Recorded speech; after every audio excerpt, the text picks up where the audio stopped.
break up one. Come on, put your hands up. 唔係話唔好嘅，但係去得多就有啲審美疲勞咯。咁嚟呢度感受一下日式嘅風格都唔錯嘅，整體感覺就俾我比較別致。呢種木質嘅裝修就我覺得比較親近一啲，冇咁冷冰冰啊。咁今日約呢個靚女都比較熱情嘅，唔會係冷冰冰嗰款。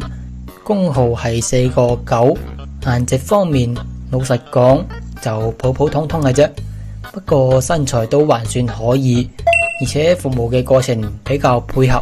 佢嘅價格係465，咁加埋件衫總共就480人仔，唔算話平。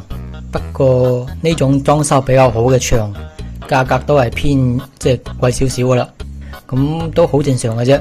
畢竟呢個裝修成本都喺度啊嘛。客服嘅聯繫方式可以私信攞。咁仲有呢個場好似係有幾個隱藏紅牌嘅，即係揾客服約唔到嘅，一般都係要揾啲熟人啊，或者直接加佢哋微信。我記得有4.7、4.8，仲有個5.0，即係呢幾個客服呢應該都唔會推出嚟嘅，要直接揾佢哋本人去加先得。我就聽講有個靚女排隊排到明年啊，我就唔知真定假啦，有啲離譜啊，揼個骨啫，至唔至於啊排隊排咁耐。我個人其實就唔係好中意揾嗰一啲熱門紅牌，即係排隊排得耐啦，難約，而且價格又貴，而且越係多師兄約嗰啲熱門紅牌，咁佢哋價格就越嚟越高，而且就更加難約，造成一個惡性循環。所以我個人呢，一般就揾啲比較容易約嘅，當日約到啊，或者提前一日，咁出嚟揼個45度骨啫，又唔係話揀老婆，至唔至於咁挑剔呢？我個人就冇咁奄尖噶啦，揾一個顏值身材過得去嘅，服務態度又幾好，咁我覺得體驗都唔錯噶啦，冇必要話一定要追求啲熱門紅牌嘅。咁當然啦，呢個就係唔同師兄有唔同嘅玩法。有一啲師兄就一定要約啲熱門紅牌嘅，啲普牌睇唔上，呢個都好正常啊，即係每個人有唔同嘅諗法，係咪咁講先？扯得有少少遠啦，咁呢期就先拍到呢度。先啦。Hello，晚上好。大家好，我係水工，係一個行走喺路嘅過客，剛剛喺東門步行街行完，就跟住過嚟呢個千葉水匯。都嚟過幾次噶啦，呢度裝修都唔錯嘅。地址係位於晒步 B 出口，行過400-500米就到啦。呢度就係個入口，行入去搭電梯上2樓就可以啦。一入嚟就見到呢個張飛門神啊，唔係喎，呢個應該係關羽，應該係關羽啊，帶住把刀噶吧？所舊你啊，講緊錯咗先。去前台攞個手牌。呢度有個乾蒸噃，都唔錯啊！沖涼房都幾有格調嘅，整啲咁嘅木質，洗頭水都可以喎，唔似有啲牆呢就用啲乜鬼飄油洗到甩頭髮。呢啲盆栽應該係假噶話，因為佢種喺啲石頭上邊，冇咩營養，而且又冇咩陽光喺度。不過都冇所謂啊，增加啲格調嘅啫。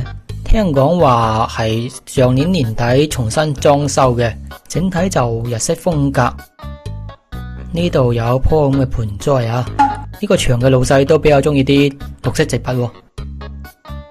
呢度有幅畫，點解呢個人對死人眼有啲嚇人咁？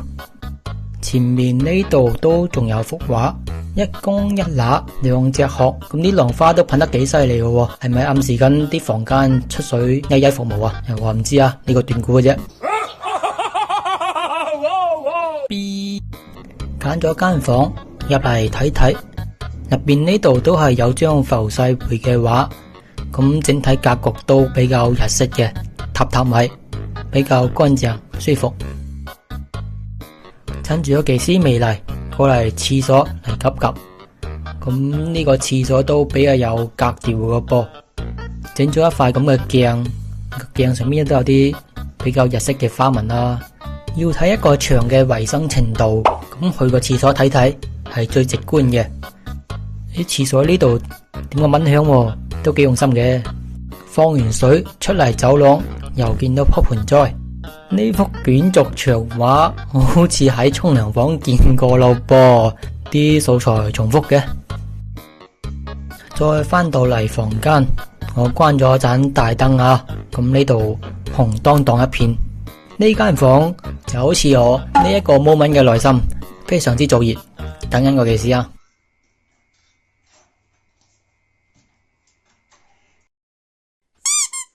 出返嚟大堂，呢個大堂分咗左右兩個區域，都唔算細，座位比較多嘅。呢個師姐好似撳緊隻腳，咁隔籬嗰個師兄呢就撳緊個膊頭，睇佢個樣撳得都幾撚舒服嘅。水吧呢度放咗比較多零食啦，品類都比較豐富嘅。隔籬呢度仲有一部大嘅。服務好不好？挺好的。哇，挺漂亮的。请问你们这儿还有可以换的衣服出来看看吗？可以啊，有啊，你要看吗？要。那我拿给你看呀。好啊。哥哥，你可以挑一个啊。挑个学生妹的。你们选这个我看，这个丝袜看。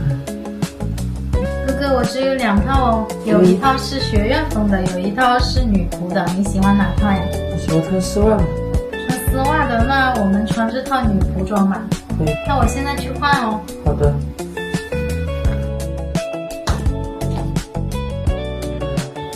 哪里的？我是广东这边的。你好单纯呀。是吗？真的好见过朋友，好性感。哥哥，你是哪里的呀？我西安的。那你平时喜欢做什么？看到你就开心了。那你喜欢我吗？喜欢你，在国中。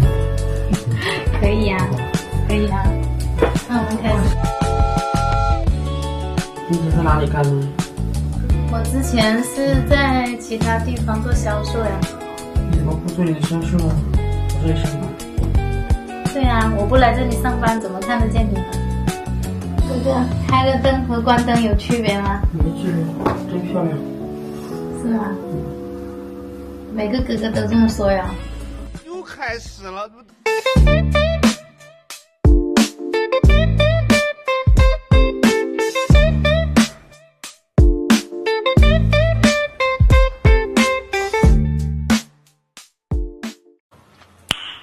Nice。我们大堂除了2台投影仪以外，每个沙发都有1台小电视，另外还有提供酒水、饮料、水果，还有自助餐这些。过夜的话，我们除了房间，还有太空舱提供。我们这里的环境是日式风，而且还提供汗蒸房。